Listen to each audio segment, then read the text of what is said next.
یہ کلمہ ایسے ہی نہیں پہنچا، انٹرنیٹ کے ذریعے سے، ڈش اینٹینا کے ذریعے سے، اسلامی ویب سائٹ کے ذریعے سے، بلکہ اسلام صحابہ کی قربانیوں پہ، تابعین کی قربانی، تبع تابعین کی قربانی، تمام اولیاء اللہ کی قربانی کے نتیجے میں پہنچا ہے۔ خواجہ اجمیری رحمت اللہ سے پوچھو آپ ہندوستان کیوں آئے؟ مال کے لیے، کارخانوں کے لیے، فیکٹری کے لیے، دنیا کمانے کے لیے؟ خواجہ رحمت اللہ علیہ ہندوستان آئے ہیں نبی کے غم کو لے کر، نبی کے کام کو لے کر، نبی کے پیغام کو لے کر، نبی کی مبارک دین کو لے کر کہ دین دنیا میں زندہ ہو۔ آج خواجہ رحمت اللہ علیہ یہاں آرام کر رہے ہیں، اور آپ کا دین میرے دوست، آپ کا 90 لاکھ انسانوں نے آپ کی زندگی کو دیکھ کر، آپ کے اعمال کو دیکھ کر، وہ نورانی اعمال، وہ روحانی اعمال، وہ آقا مدنی صلی اللہ علیہ وسلم کی سنتوں والی زندگی، ان کو دیکھ کر 90 لاکھ انسانوں نے کلمہ پڑھا۔ اور آج جب محنت چھوٹ گئی، محنت کا رخ چھوٹ گیا، ہماری زندگی کو دیکھ کر میری اولاد دین پر آنے کو تیار نہیں، میری بیوی نماز پڑھنے کو تیار نہیں، میرے اعمال کو دیکھ کر گھر والے اعمال پر آنے کو تیار نہیں، امت اعمال پر کیسے آئے گی؟ تو پوری امت کی ذمہ داری، اور اس امانت کو لے کر صحابہ دنیا میں گئے اور اللہ کے کلمے کو بلند کیا۔ اس سے دین کی قیمت کا اندازہ لگاؤ۔ مدینہ چھوٹ سکتا ہے، مکہ چھوٹ سکتا ہے، حضور کی صحبت چھوٹ سکتی ہے، لیکن اللہ کے دین کا تقاضا قربان نہیں ہو سکتا۔ حضور پاک صلی اللہ علیہ وسلم حضرت معاذ کو یمن کی طرف روانہ کر رہے ہیں۔ معاذ گھوڑے پر سوار ہے، گھوڑے کی لگام اللہ کے نبی کے ہاتھ میں ہے، اور اللہ کے نبی پیدل چل رہے ہیں۔ ایک جملہ میرے نبی نے کہا جو کسی اور صحابہ کے لیے نہیں ہے، اے معاذ میں تم سے محبت کرتا ہوں، میرے ماں باپ تم پہ قربان۔ جس سے اللہ کا نبی محبت کرے، یہ نبی کا محبوب ہے، اور اللہ کے نبی اپنے سے رخصت کر رہے ہیں، یمن کی طرف بھیج رہے ہیں، اور کہہ رہے معاذ لوگوں کو خوبی کا عادی بنانا، لوگوں کو شوق دلانا، نفرت نہ دلانا، لوگوں کو محبت کرنا، زیادہ ہنسی سے اپنے آپ کو بچانا، یہ نصیحت کر رہے ہیں۔ اور آخر میں اللہ کے نبی نے ایک بات فرمائے، اے معاذ جب تم یمن سے لوٹ کر آؤ گے اپنے نبی کو زندہ نہیں پاؤ گے،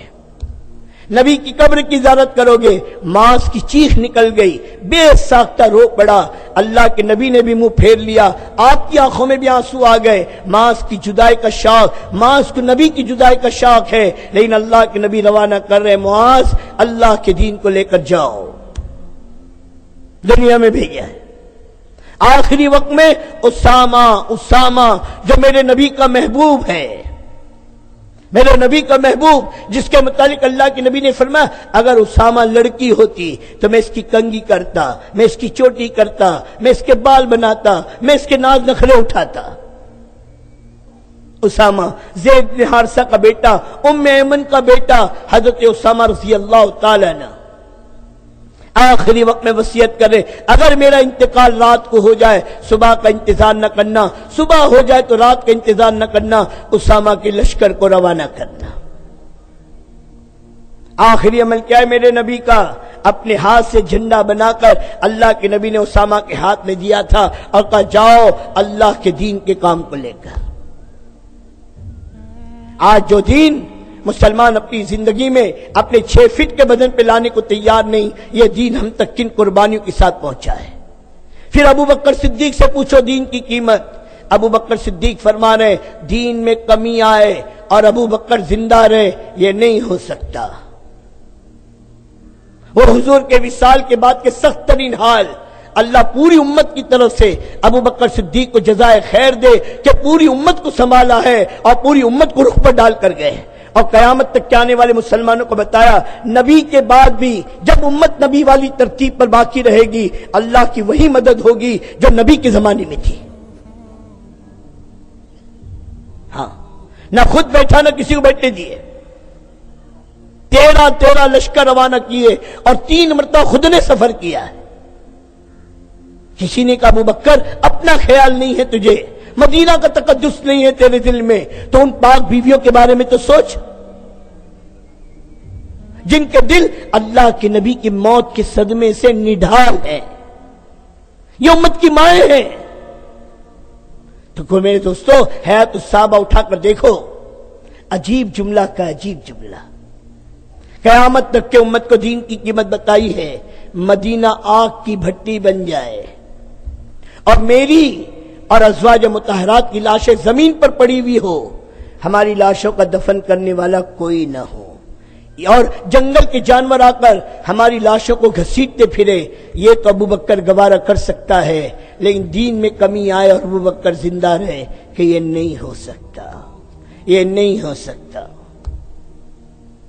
کہ دین میں کمی۔ اعلان کیا جو لوگ اونٹ زکات میں اونٹ کے ساتھ یا بکری کے ساتھ رسی دیتے تھے میرے نبی کے زمانے میں، اگر اس رسی کے دینے سے بھی انکار کریں گے تو میں ان کے ساتھ قتال کروں گا۔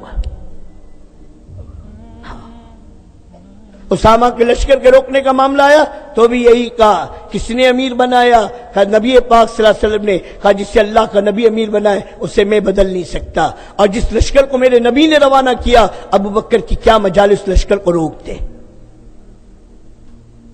اطاعت میں دوستو اور ماننے میں، اور نبی پاک صلی اللہ علیہ وسلم کے دین کی قربانیاں ابو بکر صدیق سے پوچھو۔ صرف 40 دن حضرت مولانا یوسف صاحب رحمۃ اللہ فرماتے 40 دن کے اندر اللہ نے حالات کو بدل کر دکھا دیا، اور کیسی حفاظت کا نظام کہ قیامت تک کے مدینہ کی حفاظت کا انتظام ہو گیا۔ کہاں تو ہر کل 2 لاکھ کی فوج لے کر آ رہا تھا، اور کہاں تو مسیلمہ قذاب 70,000 کے لشکر کو لے کر آ رہا تھا، اور کہاں لوگوں میں میرے دوست ارتداد اور زکات کے دینے کا انکار اور زکات کی ترتیب کا انکار ہو چکا تھا۔ وہ سارے حالات ٹھیک ہو گئے اور امت پھر رخ پر آ گئی نبی والی ترتیب کی قربانی کی برکت سے۔ حضرت عمر رضی اللہ تعالیٰ نے کیا کہا بیت المقدس کے فتح کے موقع پر، جب ابو عبیدہ رضی اللہ تعالیٰ نے کہا کہ کپڑے بدل لیجئے، بہت میلے اور گندے کپڑے ہیں، اور سواری یا اونٹ کی سواری معیوب سمجھی جاتی ہے، ہم نے عربی گھوڑا تیار رکھ کیا ہے، آپ اس پر سوار ہو جائیں کہ لوگوں کو مسلمانوں کا امیر نظر آئے۔ امیر روایتوں میں آتا ہے کہ آپ نے کپڑے بدلے اور گھوڑے پر سوار ہوئے، فوراً دل میں آیا عمر اب تو امیر نظر آتا ہے، فوراً نیچے اترے، لا میرا وہی کپڑا، لا میری وہی سواری، اسی کپڑے کو پہنا، وہی سواری پر بیٹھے، اور زمین سے کنکریاں اٹھا کر کہا اے ابو عبیدہ اگر اس بات کا ڈر نہ ہوتا میرے بعد حجت بنے گی، ورنہ اس کنکریوں سے تیری خبر لیتا۔ پھر اس کے بعد جو تاریخی جملہ کہا ہے قیامت تک کی کتابوں میں محفوظ ہے، اے ابو عبیدہ کان کھول کر سن لے، ہمیں جو کچھ عزت ملی ہے اس دین کی وجہ سے عزت ملی ہے، اس دین سے ہٹ کر جو اپنی عزت کو تلاش کرے گا وہ ذلیل ہونا کام ہوگا۔ آج کپڑوں میں عزت تلاش ہو رہی ہے، آج مکانوں میں عزت تلاش ہو رہی ہے، صاحب بڑا مکان ہے، بڑا بنگلہ بنا ہے، یہ بنگلے عزت کے لیے ہے، یہ مکان عزت کے لیے، یہ کپڑے عزت کے لیے۔ اگر یہ کپڑے مکان عزتوں کے لیے ہوتے آج بے ایمانوں کے پاس ہم سے زیادہ ہے، تو عزت والے ہیں۔